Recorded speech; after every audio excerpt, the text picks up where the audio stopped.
This episode of Todd-versations is brought to you by Envy, the ultimate Apple experience. Learn more about Envy at envyapple.com. Greetings and salutations, my friends. I hope everybody's doing well today as I start off every broadcast these days, hoping that, and that is my wish every day I wake up, that the world's doing good. We put a little love out there and a little kindness. My God, who knows what could happen if we all tried that a little bit more every day. I think that's a good method to wake up to every day. Tom, what do you think? Not a bad way to start. Todd, what a great philosophy. Let's get going. I 100% agree with that. I'm thrilled to have my guest here today. Those that know him, he's an industry legend. He is a very big brain out there done some amazing things to uplift food in this country and around the globe for a very, very long time. I'm excited he's here. He's in a new role. He's out there driving the boat right now for the CEA Alliance, which I'm a big fan of what they're about and what they're doing. We're going to talk about that in detail, talk a little bit more about where this space is at, how it's growing and evolving politically and getting more active and more members and all the cool stuff. So please, everybody, put your hands together collectively and welcome my friend, Mr. Tom Stenzel, in the house today. Todd, thank you so much. Really, it's great to be back with you, and really for all of your listeners, your viewers. One of the things, having my whole career in this produce industry, there's so many friends out there. You don't meet many people that you don't become friends with. So it's great to be back with you and talk a little bit about this still emerging area of controlled environment ag. It's an exciting kind of new space for me. I followed it, over the years when I was at United Fresh and, as it was a fledgling little group. But since I retired from there and I started my consulting business, working with this controlled environment ag growers, as well as their business partners, has really been eye-opening. Yeah, it's fascinating. It's incredible time to be in agriculture, in my opinion. This is a part of an agriculture revolution that perhaps, I don't necessarily know. I don't know if you compare it to, inventing a tractor or getting rid of draft horses and that kind of magnitude. But, when I look at the tenure of my career and, when there was no real organic industry, to building an organic industry, to seeing this take off and grow and being a part of this, right? Believing in and understanding what it is and seeing its value out there. It's really an exciting time to have these conversations around this industry because it's the future of food. Whether you want to accept it, whether you want to believe it or not, we're going to have to make changes. And we should start looking at all these opportunities and see the folks in the CEA space, the big brains that are out there doing some big lifting. It's just fascinating to me, some of the things that they're doing. Yeah, Todd, I think I can only reference things I've seen in my lifetime. So whether it was changing from the horses and the tractor and stuff, but there are two moments I've seen in the last 40 years. Organics is one of them. As you said, early organics, you remember well, like conventional agriculture was critical. We don't want that. We don't need that. And today, organics are an essential part of almost every supplier's, portfolio. The other one that I point to, and I talk with a lot of the CEA growers about, was the launch of bag salads. Yeah. So again, that's probably 25, 30 years ago, but moving from whole head lettuce, and that was the industry. But when somebody started chopping and processing and putting it in a bag, those early days remind me a lot of where we are in CEA today. Yeah, I don't disagree with that. Bag salad's a great call because I can remember when the first bag salad walked into our office up in beautiful Moss Landing, California, that Drew and Myra came up with out of their basically in their garage using a washer and dryer and all the different things, how they started. I remember seeing that very first label that Earthbound came out with. Yeah. I mean, it was hand drawn. It was really, I'd love to see that bag. It was just beautiful. It was really cool. But you're right, that I forgot about that, and it's due its credit. There's no two ways about it. Let's get into this a little bit. And I want to get people up to speed about what is the CEA Alliance, because I think it's really, really important that people get a grasp of what it is and really what it's all about. And now I'm going to dive deeper into some of the stuff you're working on as well. Okay, sure. Yeah, probably about 3 or 4 years ago, there were a small number of growers who are bringing leafy greens to market from indoor facilities, both greenhouse and also indoor vertical farms, but very small number of folks. But there really hadn't been any focus on indoor food safety practices. So actually, the old association, United Fresh, helped them get started in terms of developing specific food safety standards for indoor growing. Last year, that had pretty much matured in that area. And now I'd say most of the food safety standards or audit systems take into account indoor. So it's not as unique as it was at that time. But what this group asked me to come in and help them with is how can we expand our focus to become really more a real live trade association that helps serve the category, grow the category, lobby for regulatory policy, just keep food safety at a core, no question, but interact with retail, kind of the whole 9 yards. So it expanded beyond leafy greens to all crops. So this year we've added several of the major tomato greenhouse guys, and they also went into the full supply chain. So we've started actually talking with business suppliers. So we have seed companies, we have energy companies, we have water management, transportation, packaging. So really looking at it more as a supply chain sector for indoor agriculture. Things are looking up. The category is maturing. It's still very early, but it is beginning that maturation process. Yeah. And one thing I love about the start of this group, because it was food safety centered to begin with, and food safety is something that needs to unite everybody. Yeah. Right. And I think when they started from that, it didn't matter who you were all on the same mission to keep people safe, keep your business safe, keep people healthy, do things right, learn from each other and grow. And I think that was a powerful first rung of that ladder, which is why I'm so excited to see this organization gaining membership, gaining the traction to the point, like you're talking about, being a trade association, representing the morals, the values, the issues, the concerns that this industry has. Because it's people sit there, and you talked about being, still trying to find its lane and to grow a little bit, and because it's growing, but there's a lot of money invested in this category. And I want to talk about that a little bit. The number that floats out there, you can play around on the Google machine, but you're talking over $7 billion of money thrown into this. It's a lot of money. Could you comment on that a little bit? It's a tremendous investment, venture capital, private equity. The way I look at it, Todd, is if a company is taking in, $100 million or more, and all they're doing is trying to get to a net operating margin in a facility, that's really not going to work long term. You're not going to be able to live on investment capital forever. But a lot of the investment you see now is in expansion. So I almost call it a gold rush of companies that are siting greenhouses or vertical farms all over the country. It may have started as a local phenomenon in one area, but to succeed, companies are working on scale. So you can see the number of new farms that are being built today, and that's where a lot of the investment capital is going. They all have to end up in an operating profitable state to succeed, but there's still probably going to be some fallout. Early categories see this. There are winners and losers, and those who invest well, spend well, market well, understand the retail trade and the marketplace. I think they will be successful.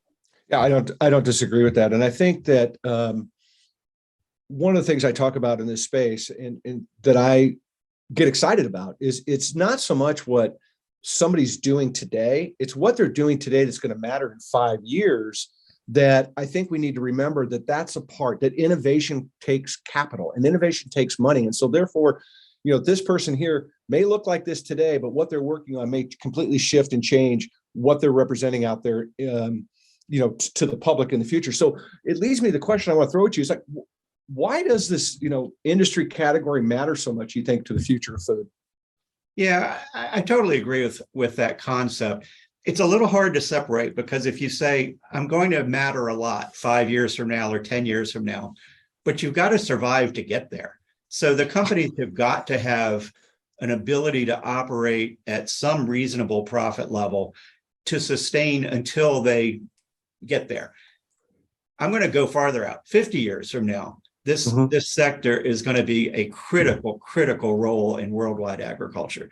5 years from now, it'll be more important than it is today. 10 years, even more important. So I'll give you an example of something that kind of struck me. So one of our companies, Aero Farms, everybody kind of knows them. I was over at their research facility they opened in Abu Dhabi earlier this year. Blew me away, the research that they're doing. It's not immediately coming to market in any area, but by changing the spectrum of lighting inside, they're changing the nutrition profile of the plants. They're changing the color, the crispness of the plant, simply by changing spectrum in the lighting source. They use certain lights for the first part in germination, and then they change the lights as it's getting closer to harvest. Things like that are going to be breakthrough technologies. But again, I'll come back to the first comment. You got to sustain the business to get to some of those developments. Yeah, 100%. And I think, I think some of the folks that were in this early, they sold themselves short to the public in a lot of ways, right? They didn't really understand the retail game. I personally think they came in too hot and heavy with, we're going to replace the world and we're going to be, that's just not, you just don't start kicking cans, earn your way up, earn your way, do a good job. You'll be who you want to be if you work really hard and you do a good job every day and deliver and everything. You can see there's hundreds of companies in this space that you could look back and say, that's kind of the trajectory. So I agree with you. Yeah, I'm excited. And I love the comment about 50 years. You're right. I can't even conceive of what it's going to look like in 50, but to see the technology that's going in to where they're understanding the plant more than probably a lot of people are today. And what does that mean for them in that environment? And I love what you're saying, because Plenty's doing the same thing. We talk about our research center. It's amazing. Yeah, I'm going to be out to see them next week, actually, in Los Angeles. The seed breeding that's taking place, that nobody had ever really done breeding for indoor production, but that's a major area that's coming. And you're going to see plants develop specifically for an indoor environment instead of just moving the seed from an outdoor. That's going to be another game changer, I think. Yeah, I don't disagree with that. I think, and I think the seed companies are putting a lot of energy and effort into it. They're putting, and they recognize it. But I think they recognize it, and you said it earlier, and I want to touch on it because I think it's really, really important. It's going to lead me to a couple of questions pop into my brain, but we're in a food desert in a lot of places around this globe. And to think that you can bring food without miles to a place that, to your point, you're in Abu Dhabi. I've not been to Abu Dhabi, but I've been to Dubai. Yeah. And it's a tad warm. It's a tad dry. It is what it is. But to be able to bring, when I was there, and not being critical, but I was looking at grocery stores and doing stuff, I'm literally seeing product on the shelves from wholesalers in Los Angeles. It's identified with their names on it. It's like on an airplane, flew over there, 15-hour flight from LAX, and the whole line. And then you start thinking, wow, you can have fresh fruits and vegetables close. No, you're reducing your footprint, all the things that are important that we talk about making a difference in the world. That's why I think it's so incredibly valuable that we look at what this industry is and that we recognize, again, what I said, that innovation costs money and we need to be a part of it. I want to kind of lean into that. Todd, can I comment on that? You want. Because, yeah, please. The experience over there to me in Dubai and Abu Dhabi it's really eye-opening. They import 95% of their food. They are definitely in a food desert, literally. Very difficult to grow much of anything there. Now, that's a real different experience than we have in the United States or Europe, but it really is a model of where this technology works. And what you described in the supermarkets, I was there over Valentine's Day. So you had huge strawberry displays. My best friends at Driscoll's, kudos to Driscoll's. They had product in the stores in the United Arab Emirates from Mexico, from Australia, and from Morocco. So I looked at all the different labels. I'm waiting for them to build an indoor farm, in Dubai and serve that same community with product from there. But it's a change in our global service networks. Yeah, and again, and it's a big investment. It's a big change. I mean, I'm looking forward to seeing what the partnership between Driscoll and Plenty is going to do coming up in their place in Virginia. That's going to be a lot of strawberries, and I'm pretty sure Driscoll's not going to put out a bad strawberry. I'm going to go out on a limb and assume that, right? Just based on track record. So you're right. It's going to be exciting. Is there any data out there though today about, about how the American consumer or the global consumer feels about being a part of changing, how we farm and how we're going to produce food, for this planet? We're not seeing a lot of recognition of the term CEA. Love that. Not a lot of recognition. That's powerful. It's one of the things that I think if we'd started earlier, we might have named it something other than CEA.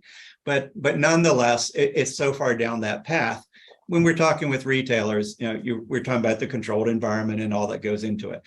What we see from consumers is a strong move towards sustainability, caring about how food is grown, caring about where it's grown, caring about who grows it and what are the values that company has in bringing it to market.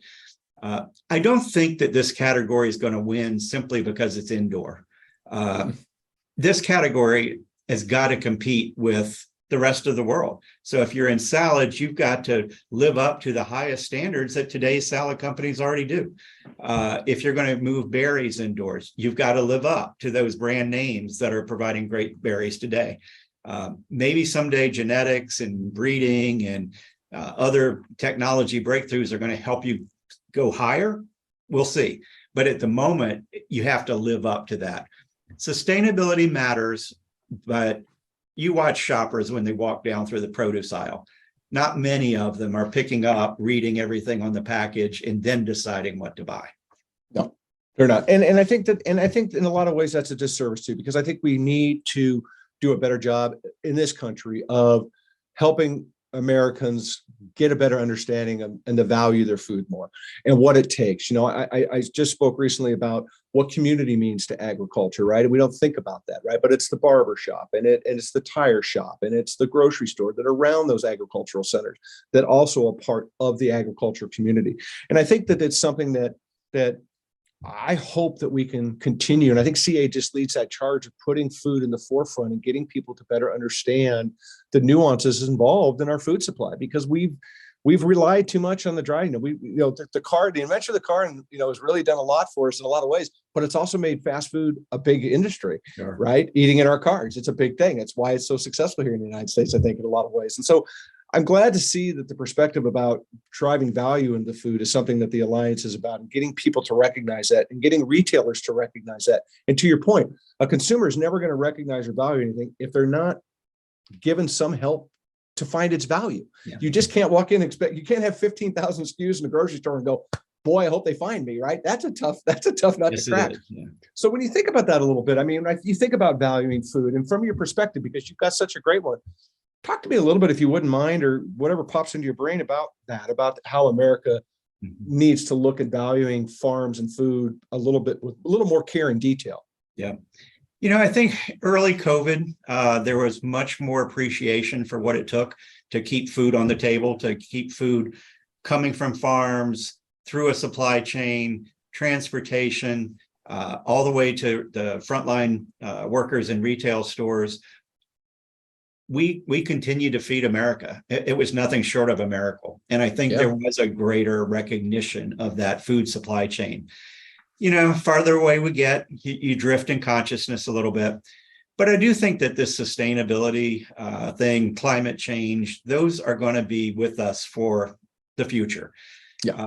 Retailers, I think, are going to play a little bit of that role in the mediary between the farmer and the consumer, in trying to bring to market products that are both sustainable and nutritious and fresh and high quality. As I talk with retailers today about controlled environment, that's part of the discussion. It's, if all things are equal, let's do that. But if you're not as fresh or you're not as high quality, you're not going to get in the supermarket. No, well, I learned this early on in my career. People will long forget the prices on it. They'll always remember your quality. Yeah, that's right. So true. That's right. And, one of the things that's helped is the shorter supply chains. You've got the grower and the packer processor all in the same facility. So, it can go from harvest to store in less than 24 hours, depending on how far the drive is. But those shorter supply chains add shelf life, they add freshness to the consumer. Some of the companies are starting to see that now in their own research, that they believe that consumers are recognizing, even in their own refrigerator, a longer lasting quality.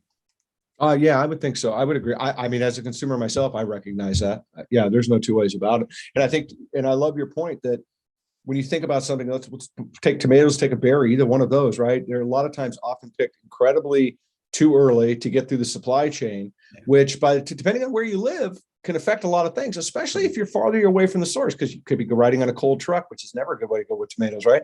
But, in the house, it's a big flavor difference. So if you're thinking about where CEA is in people's backyards per se, to be able to keep a tomato on the vine an extra 2 or 3 days, or a tomato, or excuse me, a strawberry hanging for an extra couple of days is going to be an amazing experience for consumers. I think that's really powerful. That's part of that regionalization I think CEA is going to bring to the table globally. Yeah, it's interesting, Todd.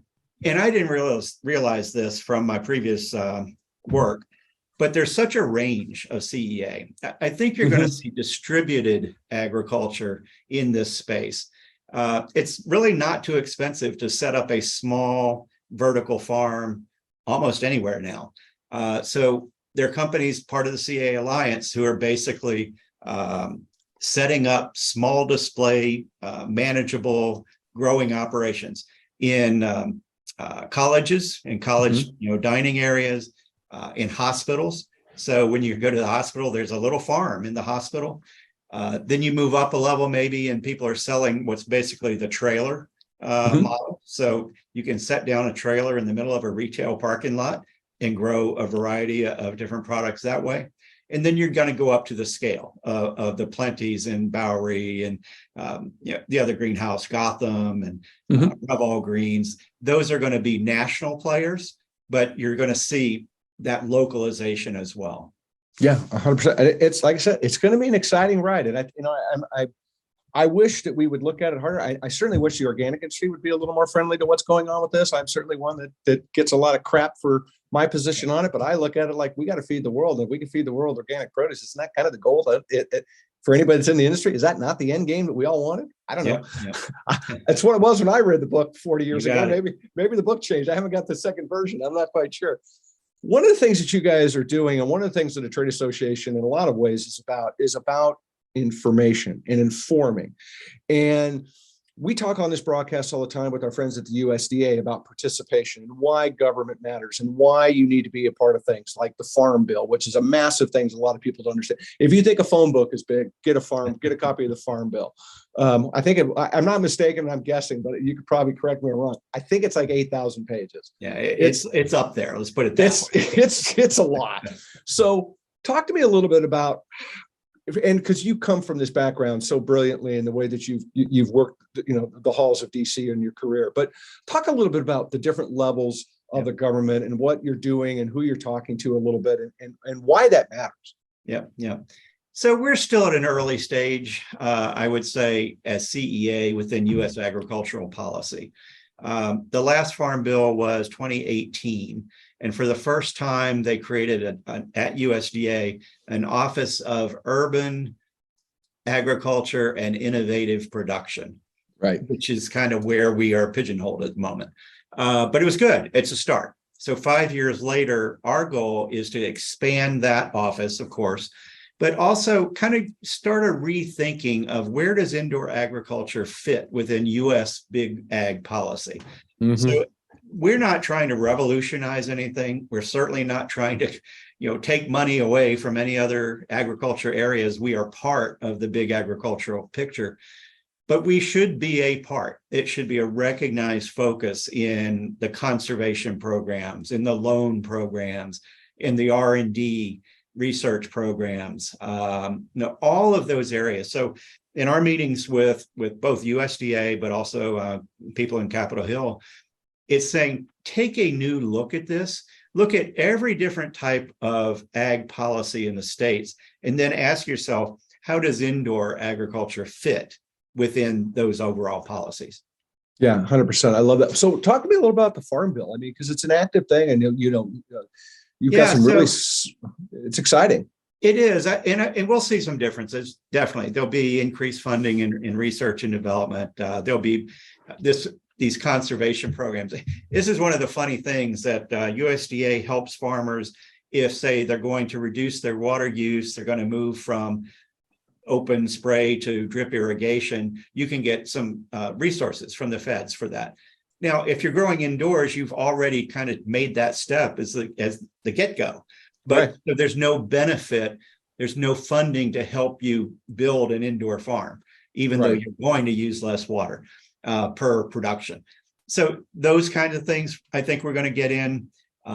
We're very much a part of the Specialty Crop Farm Bill Alliance that IFPA still manages.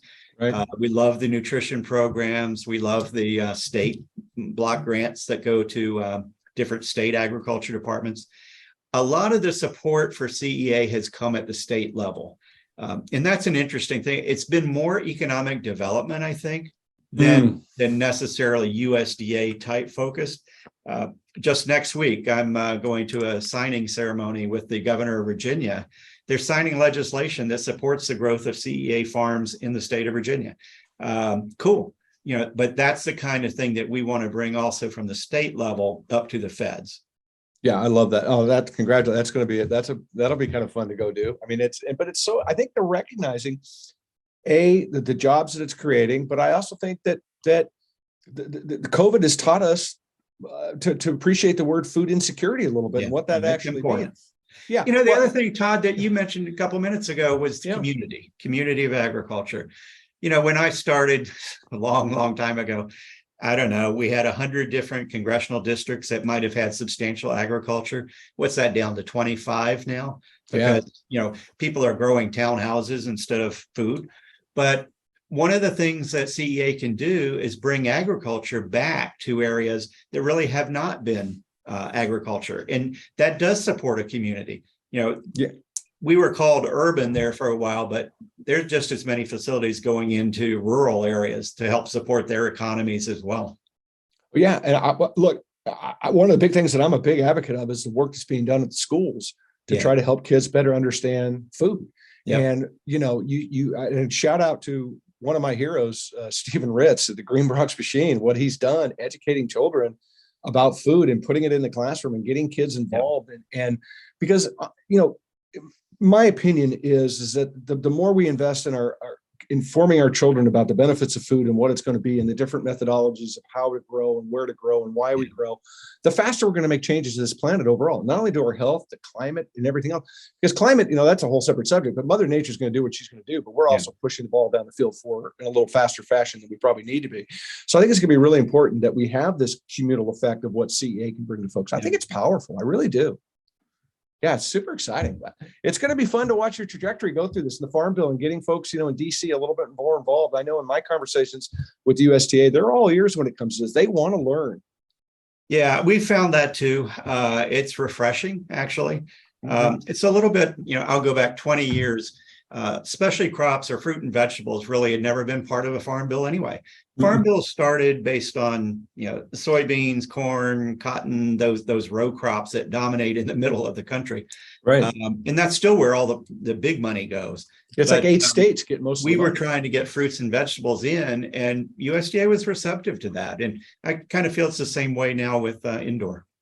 Yeah, I think so too. Again, it's just going to take time. It's going to take leadership like what you're doing and leadership of the Alliance to help people better understand what they don't and understand the value that this creates. And again, don't get so caught up in the today. Let's get excited about what this is going to mean for the future. And again, that innovation doesn't come cheap, and it's going to take time for us to get there, but it's exciting. And I'm glad that you're a part of it. One thing, Todd, that we're also pushing is what's called an incentive tax credit for investment in high-tech agriculture. And that's not just CEA or indoor. It's not us trying to get something apart from our brethren, in Salinas or wherever.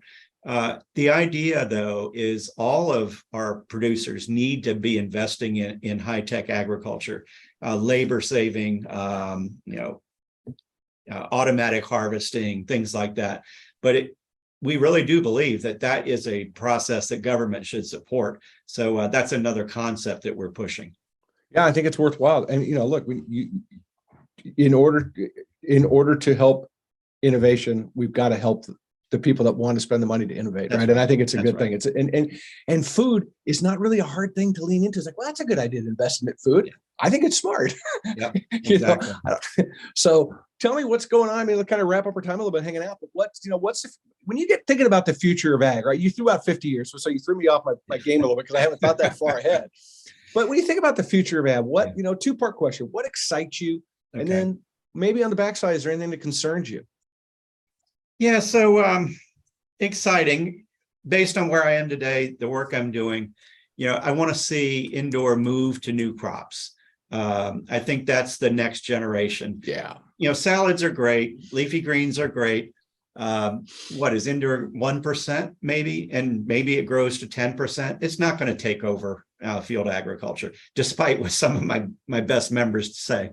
But I want to see us move into berries. I think berries are the next category that you're going to see substantial movement indoors. Tomatoes are already dominant. What is it? 85% of all tomatoes at retail in the US are from greenhouse. Right. Greenhouse, yeah. So that's happened. But how do you keep moving other products that way? So that's kind of what I'm excited about. Long term, some of those technological breakthroughs. Mm-hmm. What concerns me? Good question. I don't want to see agriculture fight against ourselves. So, the old organic versus conventional was not healthy. If we let this become indoor versus outdoor, that's not healthy. We're all part of feeding the planet, as you said, and that's our moral compass, is how can we grow food that serves a hungry world, in a world that needs better nutrition from our products, from the fruits and vegetables. So to me, that would be a concern. I want to make sure that we stay together as overall agriculture. Yeah, I look, as somebody who lived the organic versus conventional world, when and it's so funny, you popped in my head. I can remember, I'm not going to drop any names, but I can remember a real big VP of retail who's still floating around out in the world today, point blank, straight in eyes, going, this organic thing is a piece of crap. It's never going to work. I'm never going to carry it. It's never going to go anywhere. And I'm like, okay. And I think during that, and I want to come alongside what you said, because one of the things that I recognized very early on when we were trying to find lanes to swim in is that really the important thing is to get consumers to eat an apple. Let's start there, right? And then my job, I really felt like I was like, go convince you to eat the organic one, right? But nonetheless, getting an apple, getting somebody to eat an apple benefits everybody across the entire spectrum of the category. And I think it's important to remember that we need to drive value back in the food, and that we need to uplift farmers and growers around this country and make what they do more important to this country and less about cheap, because that's got such a terrible hidden cost. Yeah, very true. Very true. Yeah. Anything exciting? What's next for the CEA Alliance the rest of the year? We're going to continue to grow. We're hosting events in New York City at the Indoor Ag Tech Conference. There's a major conference over in Amsterdam in June. That's the Green Tech.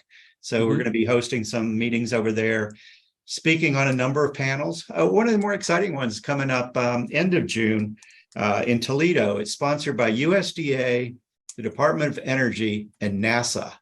So talking about growing food in space, energy management, USDA. So I'm going to be speaking at that session. There's so much happening in the research community right now. It is pretty exciting. It is. NASA's, for people, I had Ralph Frisch from NASA on my show a while back talking about growing food in space. Fascinating conversation. They're the original greenhouse guys. They're the original vertical farming guys. You don't realize they did it in an old Mercury lab, and they have all this old cool technology, but it's a very interesting conversation about how to grow food in space and what it means, because you can't fly to Mars and supply yourself. Right. It's not going to work. I mean, it's just too much. The infrastructure doesn't support it. So there's a lot going on. It's a fascinating conversation. I've got some stuff. I've got stuff in the inbox for the folks in Toledo about that conference. It looks good. Actually looks pretty cool. I'll have to go back and watch that episode as well. So Ralph's an amazing guy. I encourage anybody to get in. And if you want to learn about food and space, it's a fascinating topic. It's a great conversation. This is exciting, Tom. I'm thrilled for you guys. I really am. I'm excited for the Alliance. I'm excited to see the growth, the new members that are coming in. The conversations that people are having. And I just, again, I love the fact this organization started around food safety, that what unifies everybody. I think that's just such a strong backbone to this organization. It's only going to propel you guys forward as you tackle what's in front to keep this industry growing. So kudos to you and everybody for, getting this thing to where it is today. Great. Thanks, Todd. It's been a real pleasure to be with you, and, love to stay in touch. You got it, my brother. You have to open invitation. I'll answer your phone call every time. I love it. I appreciate seeing you in my inbox. Everybody, thanks for being here. We appreciate you very, very much. Thanks for listening and watching and writing and commenting and all the good things you do. Like I say all the time, remember, go inspire somebody. It's incredibly important. It's a great way to make somebody's day better. Just a simple hello can alter the day for somebody, and you have that power in you, and it's not hard to do. It costs you nothing, man. A little love and kindness goes a long way. Thanks for being here. We'll see you all soon. Take care. Thank you.